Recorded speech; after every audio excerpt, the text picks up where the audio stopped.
Can you arrange like a pro?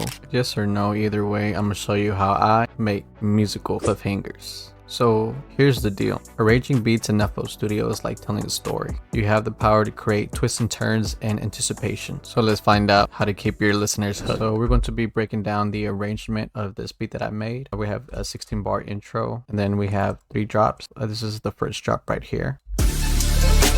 Second. And third. I have a little beat switch up here, and then the outro. So I'm gonna start off explaining the melody. I have this sample here that I made using Arcade. Now, as you can listen, it's coming from the left. So I actually have this pan all the way to the left. And that's because I am introducing this into the first drop over here.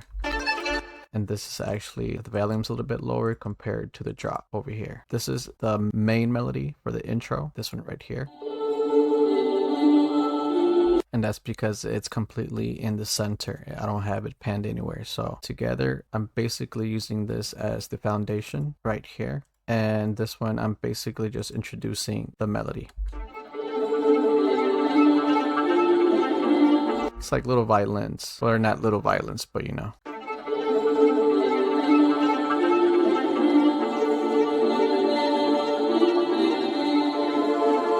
Okay, and then I have this one panned to the right. So I also have the bass, which is just the root notes. So this sample is in D minor.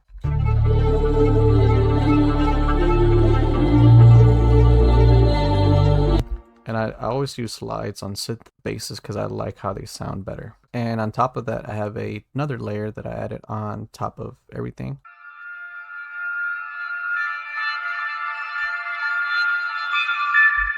You just got to make sure you EQ the right frequencies whenever you are going to be layering a lot of sounds. And it looks like it's a lot, but it's not. I just took out all the basses. This is cut, and then a little bit on the high end, some reverb, delay. And I used this to make it bounce from left and right. And the low filter, it just gives it a nice little low pass. So it sounds a little muffled. Everything together sounds like this.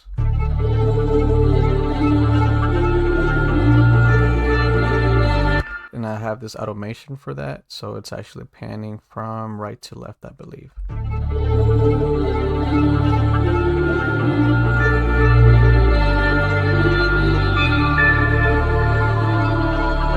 Yeah, so this sound is coming from the right. Yeah, that's what I did. And then everything else, just kind of some effects to fill everything out. So I'm gonna turn these on. I'll have a sweep. Just to start off the intro, I have this little cool sound right here. I don't know what it is. And then I have this reversed hit here. This is how it sounds. I just reversed that, made sure it's in key.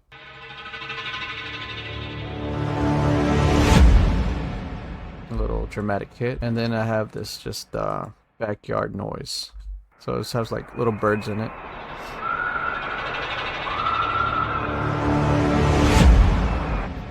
And this here, well, let's start off with this automation. This one is basically doing this to the bass.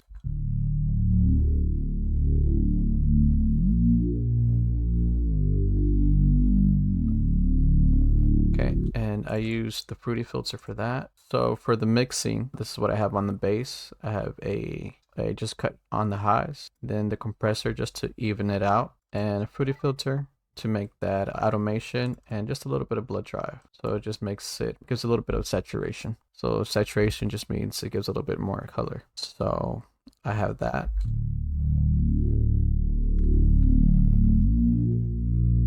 So this is panning the backyard noise, and this filter, this is just turning off this filter up top. And then I have this sound of somebody walking because I wanted to make this cinematic.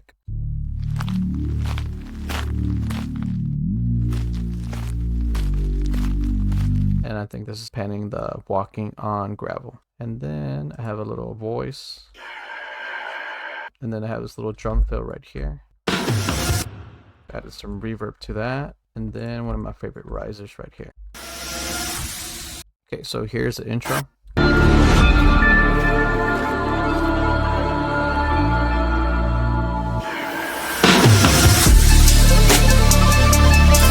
Okay, so now for the first drop, I have this sound here right in the middle. I got the bass and then the choir.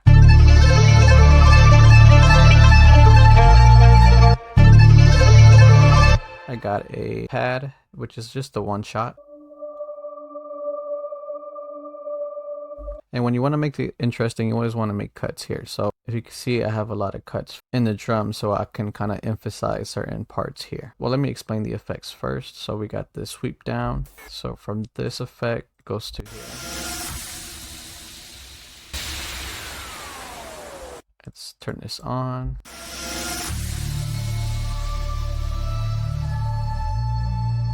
And for the drums, it's pretty simple. You can kind of see them right here. So I got the kick, snare, and then the hi-hat. Here's the pattern for the hi-hat. It's pretty simple.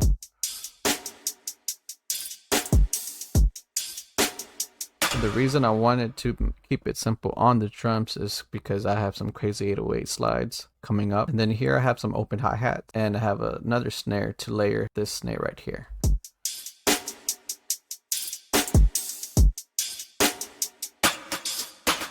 And I have little triplets going on here. Fast, quick tip, and just an easy way to make triplets. Just put 3 and stretch them into a beat or a bar. And that's how you get triplets. So for the first drop, it's actually pretty simple, but it keeps getting more energy as it goes throughout. So let's listen to the first drop.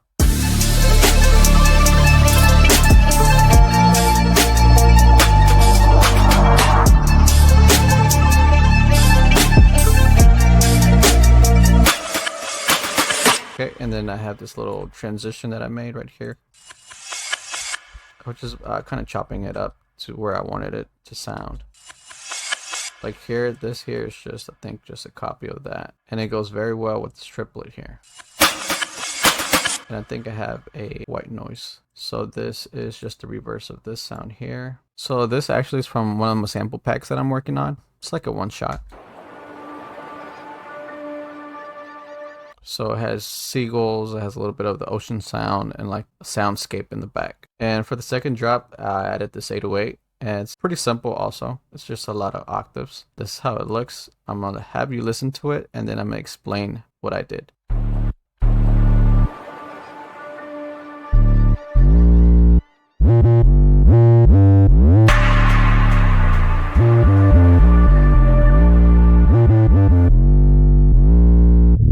So the highlighted sections here is basically the drop right here. So it's always going to drop onto the next, loop, because that is the root note. Okay, so you start off with that always, and usually it's the simplest part. And then you start adding these right here. It kind of gives you the idea of the bounce of the slide. So that's the best way to not get lost. So same thing with here, and same thing here. And for this section here, I made triplets, but we'll get into that in 1 second. So for this first half right here, I have this A sharp, and the reason there's better note than others is because they're closest to the root note. For example, that A sharp is close to that D, right? And then this here is the same thing. That's an A sharp. This one's an A sharp. So it serves like a passing note. And this one's close to this one. It's not just random notes. And it goes back up here and then back to that G, just like this G right here. And then it just has a conclusion. So if it goes back to the A sharp, then it doesn't sound like it's ending. It just sounds like it's repeating. So you kind of want to end on a different note, so there is contrast. Let's play something in the back. Let's put the drums here. Put just the kicks and snares. And maybe a little bit of choir.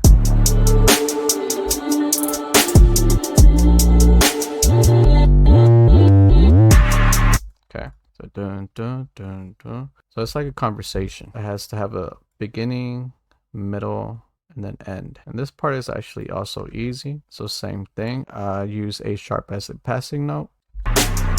And I use this one here with the low velocity or low volume because I wanted this to end this slide quickly. See how it keeps on going? So I added this to make it stop. It's kind of like a little fader. And And that way I can introduce these right away, because if I let this slide keeps on going, then this doesn't sound as impactful. So like the tip I told you, just put 3 notes here and then you just stretch them and you get a triplet, right? So that's what I did there. And same thing, A sharp, I'm using the notes right next to each other. And this is basically the same thing as that, just an octave lower. And then here you can see I'm going back to an A sharp.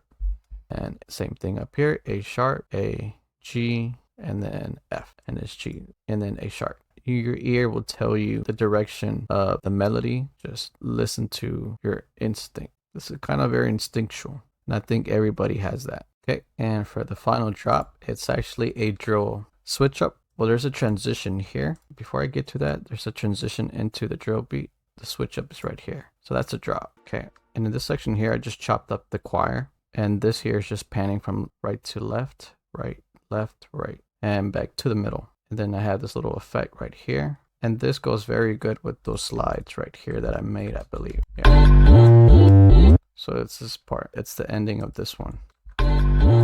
See how this is symmetrical? Same thing with this here. So it's going to the same rhythm. And I have this effect that has the same rhythm. You can even tell in the peaks how it's hitting perfectly on those lines. Okay, so after that, a little transition.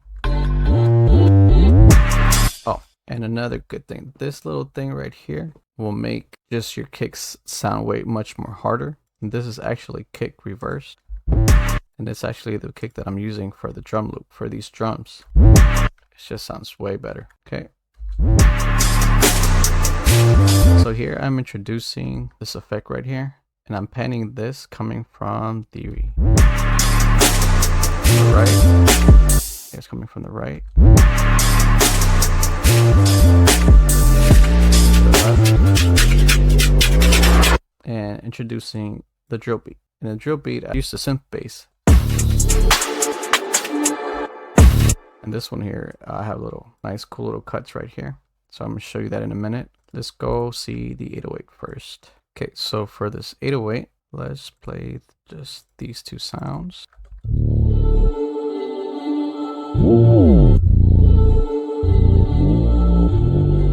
So same thing. As you can see, I'm using A sharp right here. And then it's going back to its original note.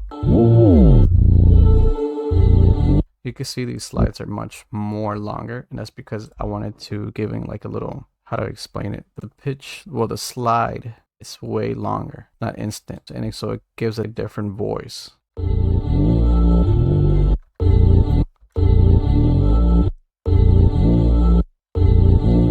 See, that's instantly, it slides into that note, but I don't want that. I want it to take a while.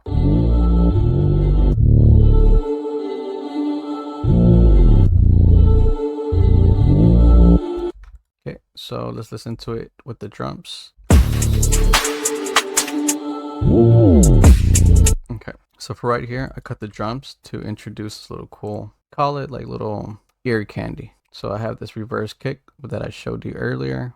I have this little drum fill, but this one I have the automation for the filter. So the filter that I use is this one right here, and I automated that, and it sounds like this. Goes like that. And then with this little slide right here from the 808, see how it goes from top to low, and this goes from low to top, and it gives a really cool effect. So this is just another soundscape. And you always want to make sure for sounds like that, you pan them from left to right or put an effect that allows it to do that. As you can see here, I have the automation for that.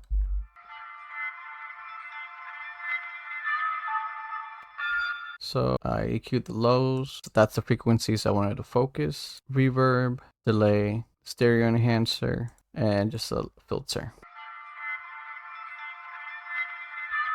Then I have this other little soundscape here.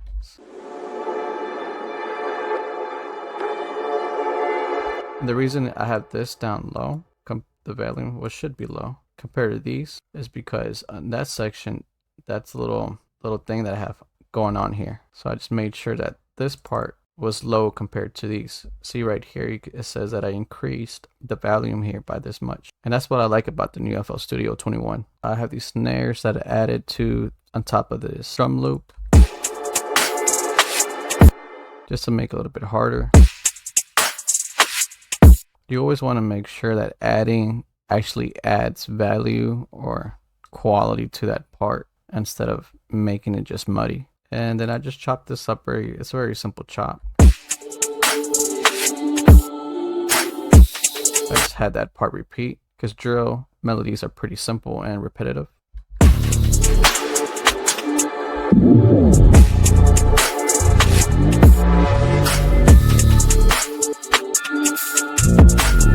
Okay, and for the outro, I played something and then I recorded myself playing whatever sound this is, and use a different bass and just export it into audio wave. So it's the same notes as the intro, it's the same thing, just used a different bass. Birds, backyard noises, and a little filter for the bass. I'm not sure if that's even doing anything to that bass. I don't think so.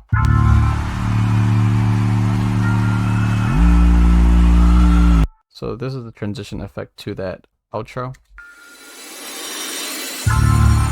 Then I have this little accent here. I think that's panning that. I'm not sure. I have so many things, little things, but it's very simple stuff. And this little white noise for the outro.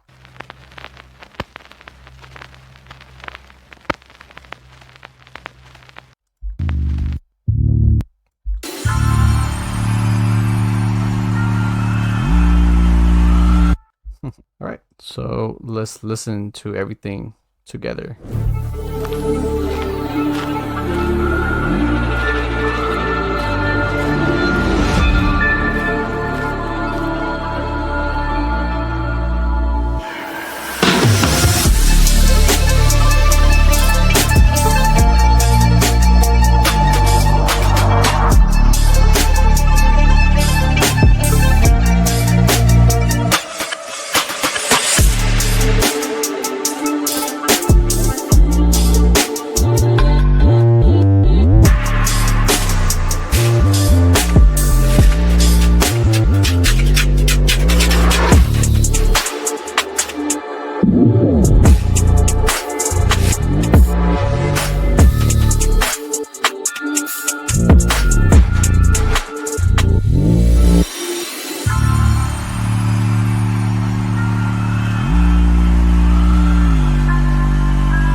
I think a good thing to focus on after I just listened to this is a good balance of energy and silence. And as you can see, wherever I have cuts is wherever I wanted to showcase or introduce or emphasize a certain sound, or is the whole playlist, you could tell. So the intro was pretty full. Then you have cuts right here, cut right there, cuts right here, a little stutter right there, no hi-hats right here. Same thing over here, got a little cut right there. So everything's set up, everything's working together. So there you have it. If I missed anything, please let me know in the comments, and I'll catch you on the next video.